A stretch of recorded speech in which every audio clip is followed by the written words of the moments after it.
So, hi everybody, my name is John Stokes and I'm Director of the city's Natural Resources Department. It's my pleasure to host this video today. We're going to be talking about some of the city's leading sustainability efforts. As you might be aware, the city has 10 sustainability goals, and those 10 sustainability goals are driven by our triple bottom line philosophy.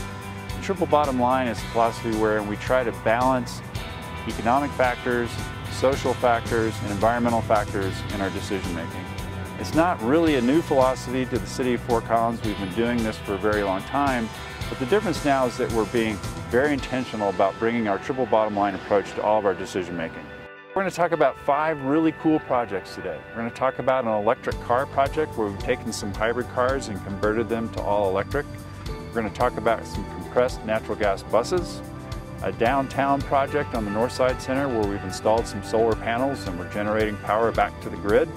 A really cool composting project also in the downtown area. And then we're going to talk about some electric golf carts that go really fast. So in this video we have a chance to focus on some projects that are helping the city reduce its energy use and reduce its carbon footprint. Why do we care about energy? Why do we care about carbon?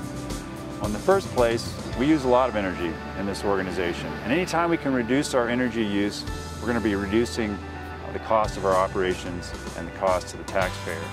And then carbon we care about because carbon emissions are contributing to climate change globally, and we want to try and do our part as a leading edge organization to reduce our carbon emissions.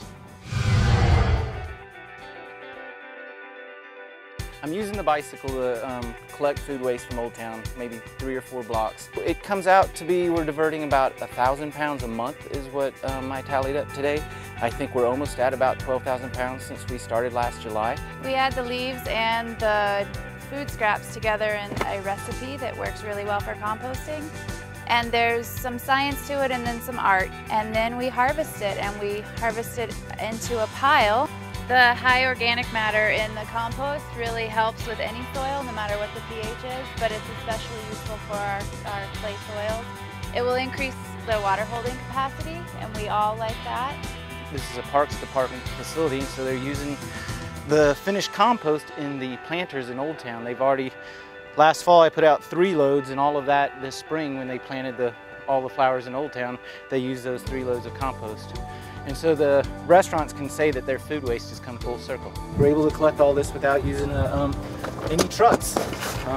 The whole time, all of it's been hauled with this trailer. And so is it true that you're like the most in shape guy in Fort Collins? The hungriest. The hungriest guy. I can't eat enough and I can't apply enough sunscreen.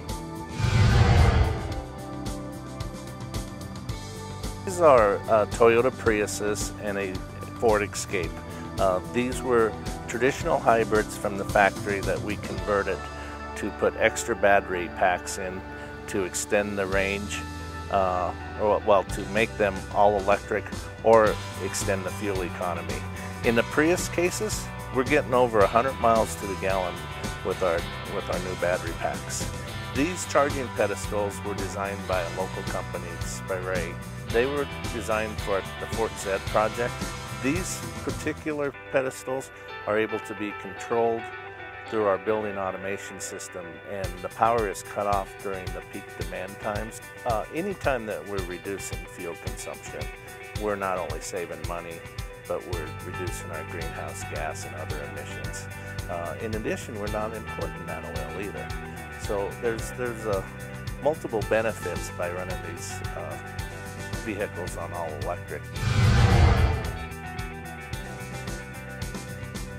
Currently we have 234 solar panels. All in all, it provides 53.84 kilowatts of power to the building, and it takes that power and routes it down to the mechanical room where the inverter is located at, and then that inverter takes the power and converts it to put it back on the grid itself. The vision of the facilities department and the city itself is to try and be a front runner in the energy world, and we want to, I guess, establish practices in the city of Fort Collins that we expect the public to follow and ourselves to follow, and the only way by doing that is to be out there in the front and showing people what's out there, making the technology available and letting them see what's working for us, and this is definitely an example of that, and we're real happy with the final product here. What we're standing in front of is a 40-foot full-size bus that runs on compressed natural gas exclusively. Right now we have 11 buses in our fleet of 34, and we are getting 6 new buses in this fall. So we'll have exactly 50% of our fleet running on natural gas. Natural gas is a very clean burning alternative to diesel. Our other buses do run on biodiesel. However, natural gas is by far cleaner and in most cases more economical to run. We have a goal to reduce our petroleum fuel usage by 20%. This takes a big step in achieving that goal. We had the opportunity in 2010 that we're going to roll the carts out of Southridge and move those carts over to Collindale. So we had the opportunity to go electric, and we looked at the numbers and how we could support the city's #1 sustainability goal, which is to reduce greenhouse gases. So it was a great opportunity for us. They're very quiet. The golfing public loves them. Some of the preliminary numbers we're seeing is that we've saved about 2,000 gallons in fuel, which is saving about 17 tons of CO2. We're going to be net carbon, we're going to save there, and we're also going to save, especially if fuel prices go up, we're going to save more money. So I hope you enjoyed this video. It's been a lot of fun meeting the people around the organization who are implementing these creative projects, and I hope you'll agree that the city is showing a lot of leadership in its sustainability efforts. Thanks so much for watching.